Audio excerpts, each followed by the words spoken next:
ওরে কে কোথায় আছিস? শিগগিরই আয়, দেখে যা কি সুন্দর দেখাচ্ছে আমাদের চাপাকে।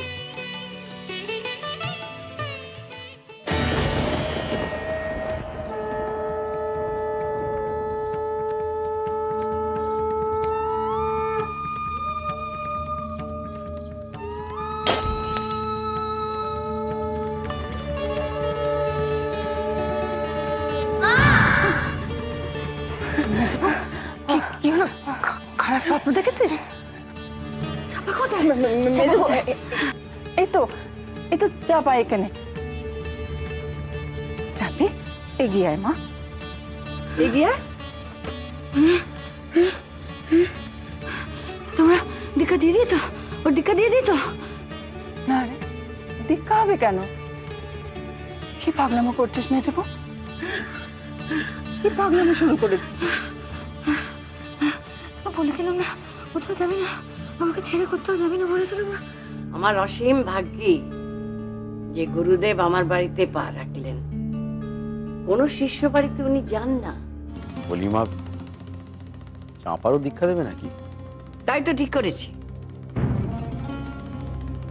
না না, ও চাঁপার এখন দীক্ষা দেওয়ার দরকার নেই।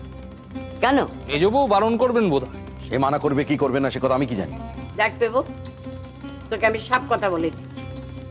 একবার যখন গুরুদেবের পায়ের ধুলোয় বাড়িতে পড়েছে, তখন সেটা আমি কিছুতে বিফলে যেতে দেব না। এই ঢুকিস না, ওর আমিষের কাপড়।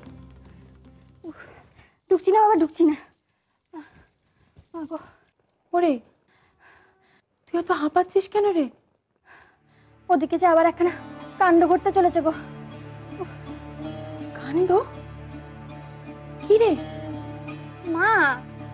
মা বলেছে কাল সব নাতনিদের দীক্ষা দেওয়াবে। তুমি এখানে কথা ভেবেছো? মেজি তো কিছুই জানে না গো। মা আবার বলেছেন নাতনিদের সব দীক্ষা হয়ে গেলে তাদের বিয়ে দেবেন। পেপি, তারপরে চাপার। পৃথিবীতে কি সবাই একই রকম হয় রে? এক একজন এক এক রকম।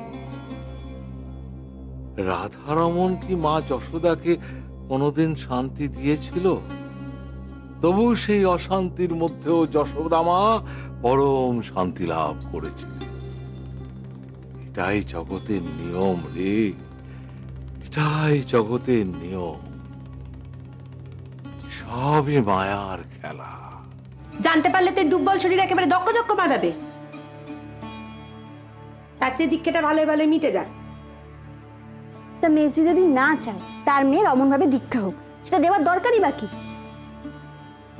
হ্যাঁ রে, তোর মেয়ে হলে তুই কি করতিস? এই বংশের নিয়মের বাইরে গেলে কিছু করতিস? আর তাছাড়া যা হচ্ছে তা তো চাপির মঙ্গলের জন্যই হচ্ছে নাকি? তাও মেজি চাপির মা, তার কথাও তো খুব তো কথা কইছিস। বলি এ বাড়িতে কি হবে না হবে সেটা কি তোর ওই মেজদি ঠিক করবে না মা ঠিক করবেন শুনি? আরে তোরা চুপ করবি নাকি?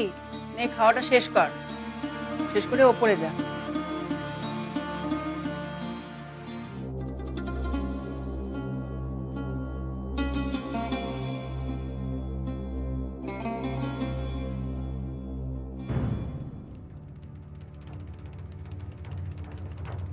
ও ঘরে কি কথা হচ্ছিল তোমাদের? উঠছো কেন মেজবু? শুয়ে পড়ো। কি কথা বলছিল ঘরে? কি মা কেন ডেকেছিলেন তোমাদের একসঙ্গে চারজনকে? কেন? তোমায় কি কে বললে? আমি জানি, বলো কেন ডেকেছিলেন? ওই তো কি সব পুজো হবে। কি পুজো করবেন গুরুদেব? মেজবু, বাড়ির সকলের মঙ্গল চেয়ে কি সব পুজো হবে? ও বেশ, তবে চাপা যাবে না সেখানে। কাল চাপার দীক্ষা হবে। কে বললে? হবে তো দীক্ষা, আমি ঠিক ভাবছি তো। বলো।